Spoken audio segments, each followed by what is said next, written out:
Assalamualaikum warahmatullahi wabarakatuh.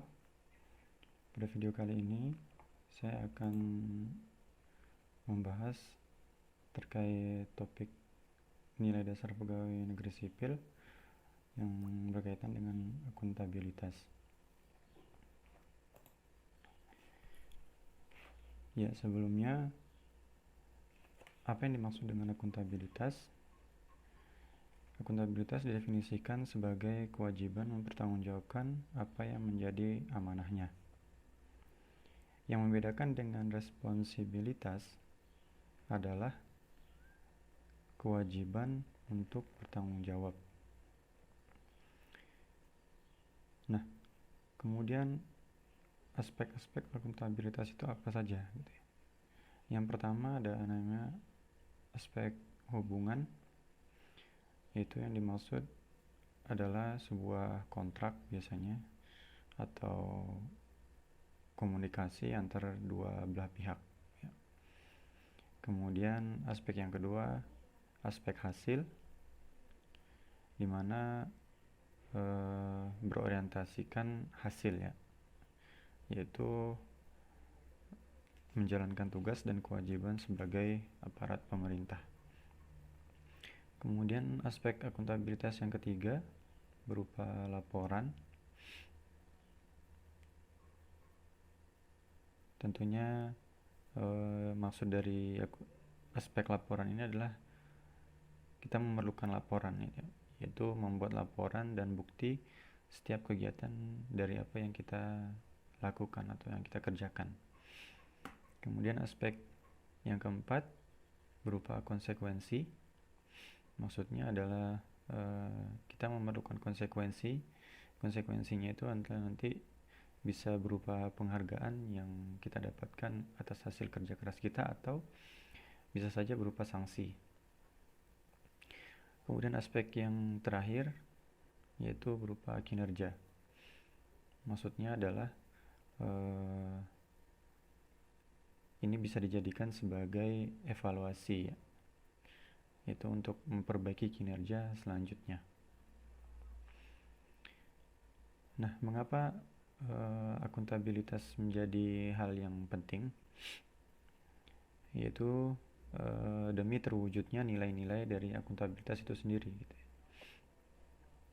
Terdiri dari leadership, kemudian transparan, integritas, kemudian tanggung jawab, keadilan, kepercayaan, keseimbangan, kejelasan, dan konsistensi.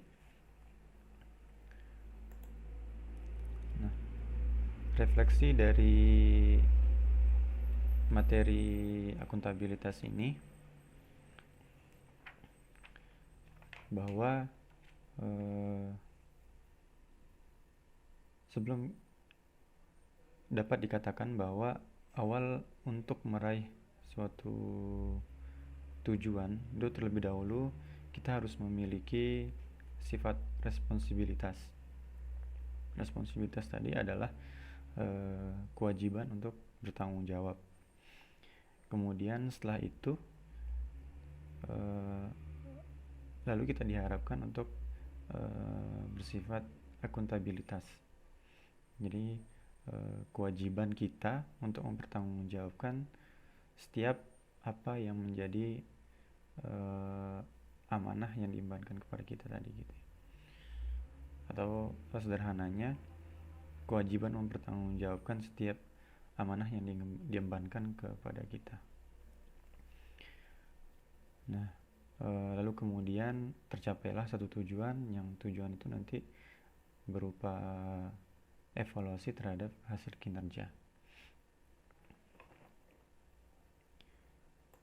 Nah, rencana aksi atau implementasi dari nilai akuntabilitas. Yang pertama, guna untuk mencapai tujuan, terlebih dahulu kita harus menyusun tujuan dan tanggung jawab. Tujuan kita itu kedepannya itu apa gitu ya. Katakanlah kalau seandainya kita mengambil contoh dalam pengajaran, tujuan-tujuan yang akan kita capai itu tercantum di dalam RPS, RPP, dan silabus dan sebagainya.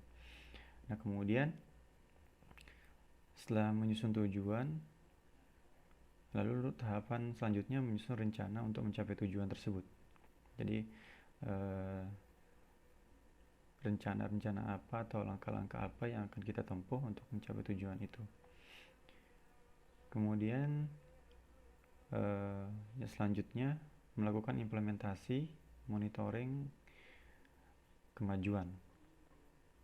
Jadi setelah berjalan, kita juga melakukan proses monitoring atas kemajuan itu. Kemudian selanjutnya berikan laporan secara lengkap. Jadi hasil dari pekerjaan itu kita bentuk menjadi suatu laporan, sebuah laporan gitu ya. Kemudian nanti tujuan dari laporan itu untuk dijadikan sebagai bahan evaluasi. Langkah selanjutnya itu memberikan evaluasi dan perbaikan. Nah, evaluasi ini terkait dengan perbaikan-perbaikan dari apa saja yang menjadi kekurangan kita dalam menjalankan kegiatan itu. Kemudian setelah dievaluasi, baru nanti menjadi bahan perbaikan untuk menyusun tujuan yang akan dicapai selanjutnya gitu.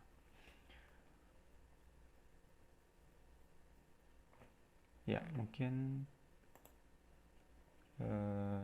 itu saja dari paparan materi yang saya sampaikan terkait dengan materi akuntabilitas. ASN unggul menjunjung tinggi akuntabilitas. Jadi kita sebagai aparatur sipil negara harus selalu menjunjung tinggi nilai-nilai akuntabilitas.